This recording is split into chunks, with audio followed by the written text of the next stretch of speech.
All right, welcome to the Thundercloud. Let's get right to it. Let's start with Major League Baseball. So we had two games today. Obviously, the Los Angeles Dodgers have advanced to the NLCS because I have that written in my title. So they topped the fucking Philadelphia Phillies 2-1 after 11 innings. If you're a Philadelphia Phillies fan right now, you're probably a little bit pissed off at the fact that they won based on an error. So apparently someone had made an error to end the game. That's definitely a shitty way to lose a series. But that's why you got to play, offense, defense, and pitching. You got to do all three well, or all three relatively well. Blue Jays news, not really a whole lot. Bo Bichette is optimistic about returning for the ALCS. I suspect he'll be back in at least a limited role, which could include maybe playing a little bit of shortstop, maybe mixing in some DH roles, that sort of thing. Maybe pinch hitting early in the series. I do expect Bo Bichette to come back. But let's get to the box score of the Dodgers. Easy thing about this game, it was a 2-1 ball game, so there's really not a whole lot to talk about in the box score. In fact, the Philadelphia Phillies only had 4 total hits. A hit from Schwarber, Matt Braum, JT Realmuto, and Nick Castellanos. All those names were pronounced perfectly. Had 4 walks, 2 of them from Baum. 12 strikeouts, that's not going to get the job done there. But it almost did, as it was a 1-1 game in extras. Christopher Sanchez was a beast, 1 earned run and 6 1/3, 5 strikeouts. That's definitely way more than enough to get the job done. But it really didn't happen that way. Duran is the reason why one of those earned runs were charged to Christopher Sanchez. He came in for an inning, and 2/3 actually. Didn't allow a run, but he wasn't able to strand one. 3 strikeouts, 2 walks. Not very terrible. The bullpen the rest of the way was good. They didn't allow an earned run, right? So they did pretty damn good. On the other side, offensively, the Dodgers did have 7 hits. Again, only scored 1 real run, 2 runs total. Nobody had, a multi-hit game or anything of that nature. Just basically 1-hit bets. Teoscar, Freeman, Edman, a guy named Call. I'm pretty familiar with the Dodgers roster, but I did not know that they had a left fielder named Call. Max Muncy had a hit, and Kike Hernandez had a hit as well. In this game, there were no home runs, only 1 extra base hit. So it's a game, if you love pitching, you'd find entertaining, but if you like offense, you'd find it boring as shit. Tyler Glasnow was great. 8 strikeouts in 6 innings, only allowed 2 hits, 3 walks. That whips under 1. That's a good fucking outing there. Emmett Sheehan continues to be kind of a problem that I see whenever I see him pitch. Let another earned run. His ERA in the playoffs is 10.8. Whenever I see his name, he seems to be doing something negative for the Dodgers, so they might want to, stop going to him. Sasaki expanded, his pitch count tonight. He went 3 innings, scoreless. He's like the savior of their bullpen, honestly. Looks fantastic. The Blue Jays were second place finishers to get his rights last year as an international free agent. I do believe he becomes a free agent this year because I think it was just a 1-year deal. I'm actually going to take a quick look at that before we get to the next game. And Vesla picked up the win, not pitched up the win. Although it makes sense if you said pitched up the win, as he is a pitcher. So all told, I don't give a fuck anymore about this game. I want to see Roki Sasaki. And I want to check his SPO track, because I think I'm right about this. Because he could have made a lot more. I think he's a free agent in the offseason. Unless there's bird rights or something. Not that they do that. See, this is what I don't like about Brave. I can't... Suzuki's been really good, actually. I want to see if he's a free agent. I think he might be or does he have arbitration and shit? I'm not really sure about his contract. I've never seen this for any other contract that I've ever looked at. I've never seen this for a player before. The contract's 1 year, $820,000. It's not showing that they have the 6 years though in Spotrac. Let me go to another.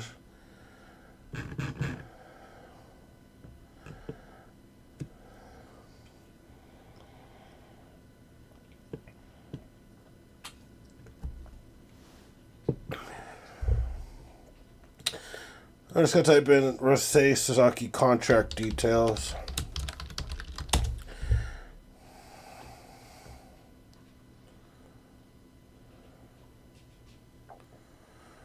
Huh. What does this mean? Dude, he's like 23 years old, dude. He throws fucking 97, 98. He's coming into his own. So Rosaki is on a 1 year, $760,000 contract with the Dodgers, including a $6.5 million signing bonus and $760,000 in guaranteed cash. Due to his age and lack of MLB service time, the signing was for a minor league deal. Though he made the opening day roster, the Dodgers must also pay a release fee of $1.625 to Suzuki's former team. Is he going to be an unrestricted free agent?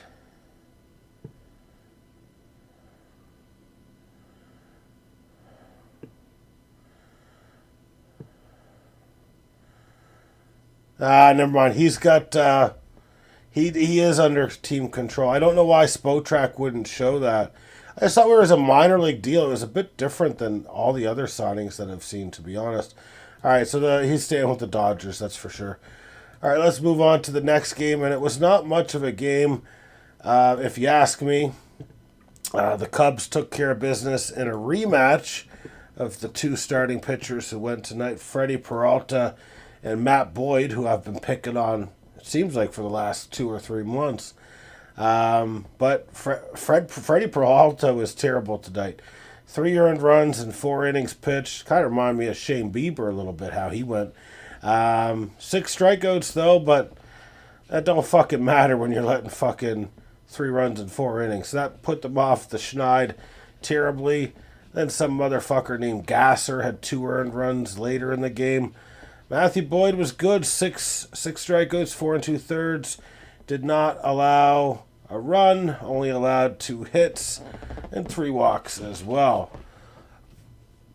Other than that, they slammed the door. It was scoreless with Palencia, Pomeranz, Keller, and Thielbar taking care of business down the stretch for them. Hitting-wise, not going to go over what the miserable Brewers did. They only had 3 hits as a team with 4 combined walks. Offensively, for the goddamn Cubs, fucking Ian Happ hit a home run. Tucker hit a home run. Bush hit a home run.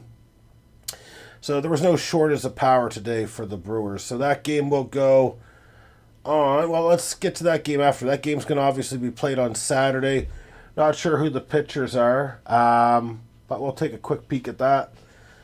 Let's take a look at tomorrow's matchup first, though. So this is, who's going to play the Blue Jays next? You've got Skubal on the road against George Kirby. Now, George Kirby can be as good as anyone in the league, but he wasn't this year with a 4.21 ERA.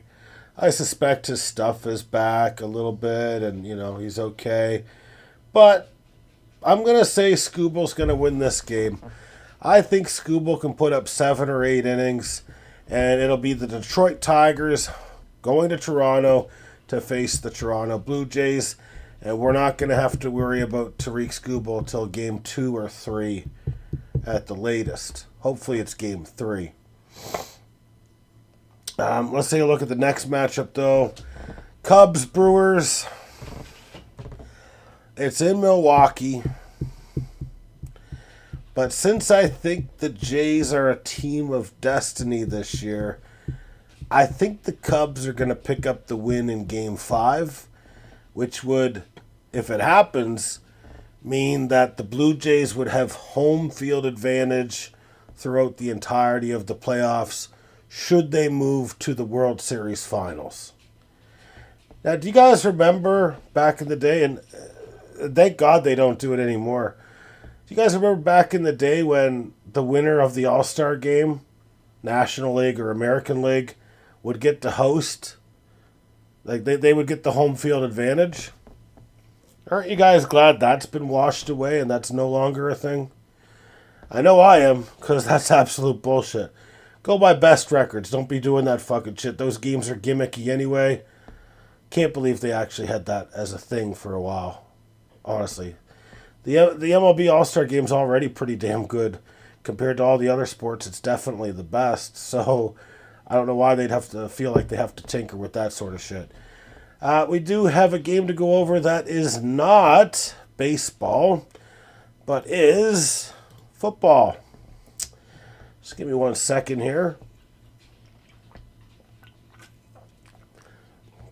Now, for those of you who were listening last night, when I said that the Giants would cover the spread, I hope you listened to me, first and foremost. But the Giants did more than just cover the spread. I thought the Eagles would pull off the win. The Giants beat the shit out of the Philadelphia Eagles tonight. And I didn't get a chance to watch the game. I'll run through the stats a little bit and try to figure out, what exactly happened. Rushing, passing, receiving, as well as potentially, the turnover margin, that sort of thing. The New York Giants, who I think is a team I don't want to play. I know the record is now only 2-4, but that team scares me a little bit. They've got a great defensive line. They win 34-17. Jackson Dart was okay. He had 195 yards, a touchdown, and a rating of 104.6. I mean, that's not too bad. It's not that great. I mean, he was okay for his efficiency, 17 for 25. That's 68%, I believe, if my math is correct. Jalen Hurts. He actually threw for more yards than he generally does. Took 3 sacks, rating of 95.9. His average was good. He was throwing the ball down the field, 8.6. Yards, 283. He did throw a interception, so I suspect that contributes a little bit to the outcome of the game. However, that doesn't make up 17-point differential in my books. So let's get to the rushing. So obviously, New York didn't turn the ball over. Both quarterbacks threw a touchdown. Jalen Hurts threw an interception. So there you go. Check mark goes to the passing attack of the Giants. Rushing the ball, Philadelphia had 73 yards on 20 carries, with Saquon Barkley getting 58 yards on 12 carries. That's a good average, 4.8. The other 2 running backs were garbage. So by other running back, I am including Jalen Hurts in here. 13 yards on 7 carries. Too many tush pushes. He got a touchdown, though. It's a 1.9 average. And A.J. Dillon with 1 carry for 2 yards. Now, here's a big difference maker here. And I really like this Cam Scattaboo. I think this guy is a terrific running back. And it's crazy that, I think he's going to be a backup once Tyrone Tracy gets going, isn't he? Or is he their starter? I'm not really sure. I think he's probably won that job. I'd keep going to him. 98 yards on 19 carries, 3 touchdowns. That's good for 5.2 per carry. Overall, 172 yards from the Giants. That's terrific. Jackson Dart had 58 yards on 13 carries. 13 carries from a quarterback. That's a lot for a 4.5 average and a touchdown. That's impressive. So he's doing things that Jalen Hurts isn't doing, because he's not just going for 1-yard runs. He's actually running down the fucking field. Devin Singletary had 10 yards and Tyrone Tracy had 6. So the Eagles were not able to stop the run whatsoever. I mean, the Eagles only carried the ball 20 times, and the Giants damn near carried it for 40. So that's complete domination. That is certainly going to help a young quarterback, not just the yardage, but the time of possession as well. Receiving wise, let's see here. I mean, Dallas, sorry. I was thinking Dallas Goedert. He's the next one up. The Eagles were able to scatter the ball. I mean, they had 283 passing yards. 110 of them went to Dallas Goedert. He had a touchdown. 80 went to A.J. Brown. 49 went to Devontae Smith. A.J. Dillon had 18 yards. Deshaun Dotson had 17. For the Giants, I mean, they definitely didn't pass particularly great. So this does favor Philly, this stat here. 84 yards for Wan'Dale Robinson. Lil Jordan Humphrey. Lil Jordan Humphrey. That's his fucking name. Lil Jordan Humphrey had 55 yards. Okay. Theo Johnson at 27. Jalen Hyatt, the bust. The second or third round bust that everyone said the Packers needed to draft for the slot. Well, that was not a must. 17 yards. Scatterboo added 12 more yards receiving. So, I mean, we can all do math together, I think, right? Clearly, Philly was better in the passing attack. But that could be because they were down and they're trying to play catch-up and getting away from the run game, too. So there is definitely that. Now, A.J. Dillon, former Packer, he only had 1 carry and 2 receptions, but he managed to fumble the ball, and he lost it. So I actually think that this will be the last time we see A.J. Dillon in a Philadelphia Eagles uniform. So the 2 turnovers tonight, big. The rushing attack for the Giants, big. And I think that's the main difference maker. I think that Jackson Dart outplayed Russell Wilson. Or not Russell Wilson, Jesus Christ, Jalen Hurts. He'd outplay Russell Wilson too, but that's goes without saying sort of thing. It's a big win for the Giants. The Eagles fall to 4-2. The Eagles are lucky that they're 4-2. That's all I have to say about the matter. They could easily be, 2-4 potentially, or 3-3. They've got an uphill climb coming. I don't know who they play next. I don't care who they play next. I'm not an Eagles fan. I'm just telling you that they're plummeting a little bit. They're free falling like Tom Petty. Let's get to OJ's juicery. And of course I pick up a fucking cornerback from the Eagles and he puts up 0.6 fucking points. That's just the way the season's going for me. Hard count of nets up 31 to 0.63. I'm projected to lose by 20. Oh, Sage chimed in. Says everyone outperforms Hurts. Hurts isn't that good of a quarterback, is he? I'm sorry. I think he's one of the most overrated quarterbacks in the league. He's had the best offensive line guarding him since he started. He's had great running backs to lean on. And he's had great wide receivers that kind of bail him out as well. He's one of the most overrated players. And yeah, the tush push as well. I really do want to see that taken out of football.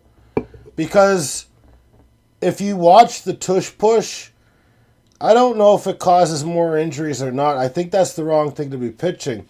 But watch the tush push, and it actually benefits them. They get to have a head start on offense before the defense. We could make a false start simulator game if you like. And yeah, we could definitely do that. But it's not just the false... Yeah, I get what you're saying now. Yeah, it is a false start, basically, what they're doing. And they're getting away with it.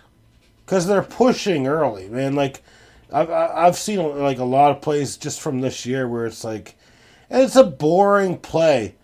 If I want to watch a rugby scrum, I'll sign up to watch a fucking rugby league. I don't want to watch rugby. I want to watch football. So they need to get rid of that play. It's boring. It's cheap. And it's not cheap just because they can't stop it. It's cheap because they get to start. They never get called for it. If you see the right side, always in the pile first before the snap happens. Yeah, I've seen the guards jump in on both sides before it even gets going, and it never gets called. And I'm not really sure why it doesn't get called. Is it because there's not a good angle to see what's going on down there? Their head's too low because they're crouched. It's like down by the other guy's knees or whatever. Like, it really doesn't make sense.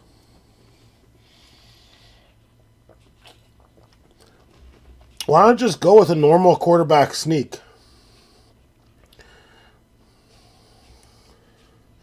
Oh, Sage thinks there's a conspiracy.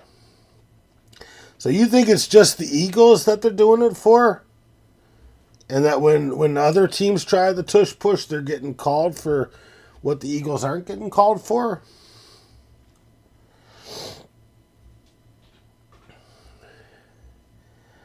The things just got juicy. I like the gossip. This is juicy like orange juicy fruit over here. Sponsored by the Juicery, OJ's Juicery.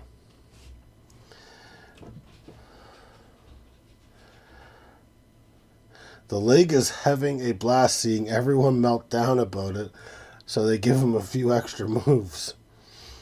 I hope it was close to being banned this year. The Packers did propose it. I suspect the Packers will propose it again this year. And I think there will be more people on board with it. I really do. And I don't think it's... Like, why can't you just do a quarterback sneak? And just set up in your normal thing? If you can master the tush push and it's not a greasy maneuver... You should be able to master a quarterback sneak. Yeah, I heard something about that they ran it 4 times in a row, and it's like how stupid is this getting? Like, it's just getting to be a bit much. It's like, I get, if I have an advantage, I'm going to use it, and I don't care if it's entertaining to the fans, but it's not entertaining to the fans, and it's just dirty. For some reason, my arm is bleeding. That's weird. I'm getting all fired up about this tush push. I'm bleeding. That's weird. Guess I gotta stop scratching here. God damn it. I don't know why my arm's bleeding.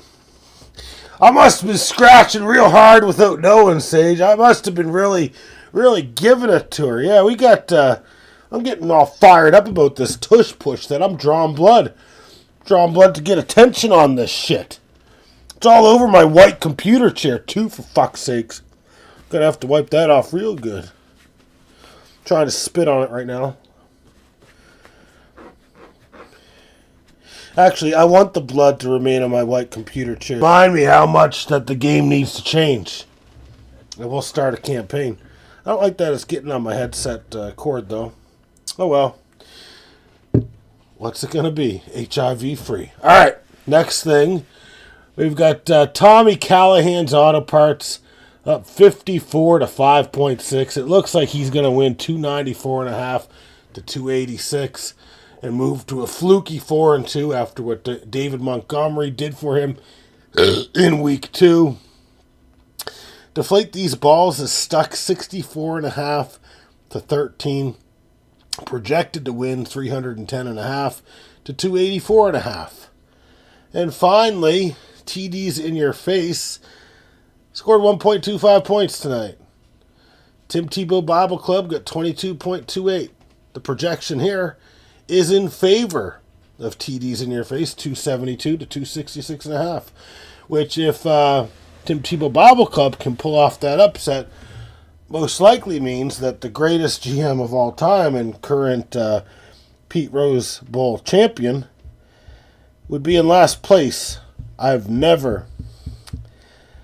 I haven't even dealt with second last place. To deal with last place?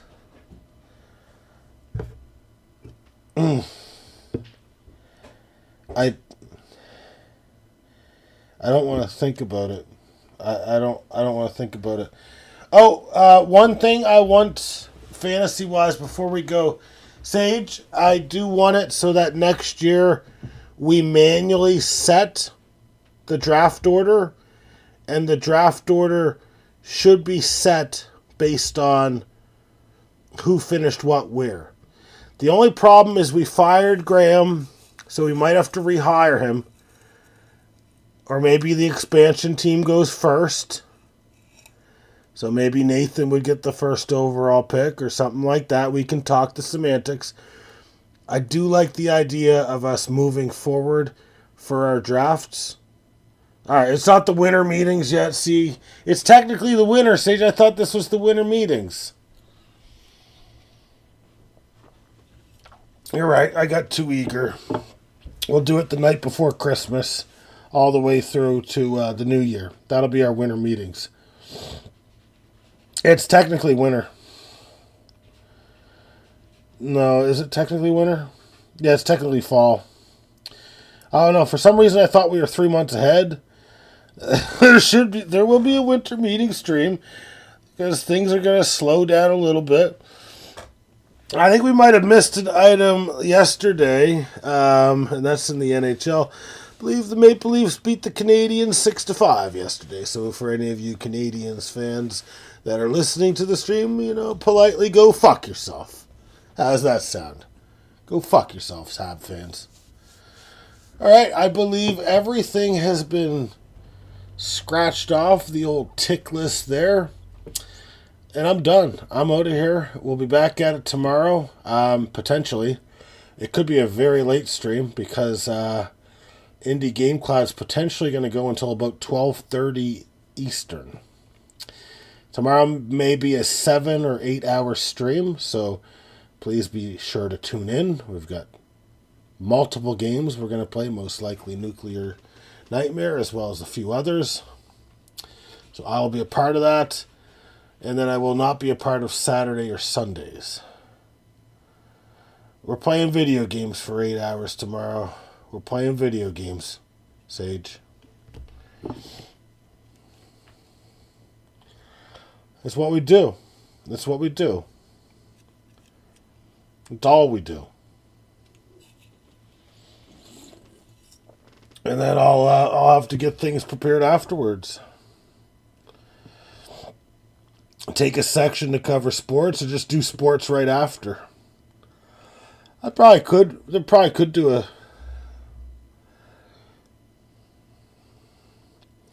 I potentially do have that expectation.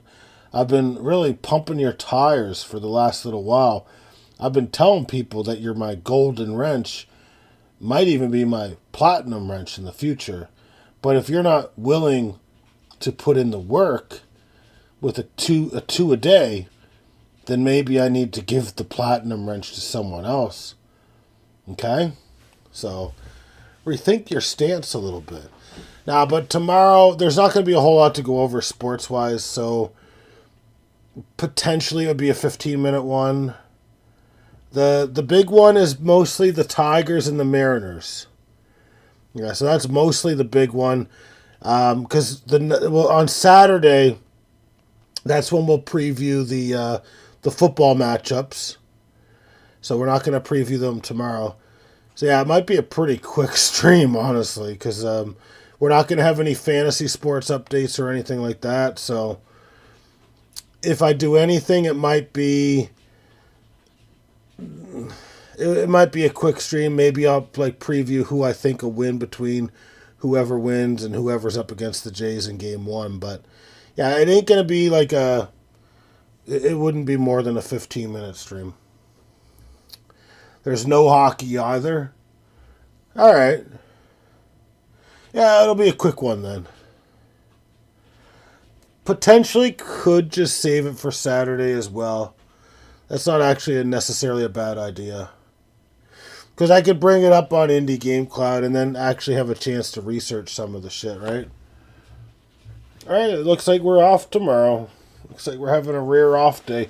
Unless something big happens, you know, unless someone fucking throws fucking firecrackers and fucking dynamite into the middle of the fucking crowds like Rafael Furcal did, then I'll have to come in, because those are the news stories that I live for. Alright, I can do that, Sage. I can do that. Sage doesn't want to work tomorrow, and you know what? He's kind of got me in that mood as well.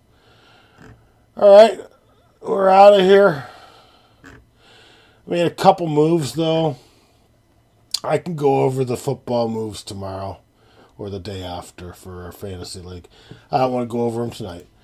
I want to play a little Balatro. Listen to a little bit of Kenny Rogers as well. Alright, have a good night, guys. See you guys tomorrow.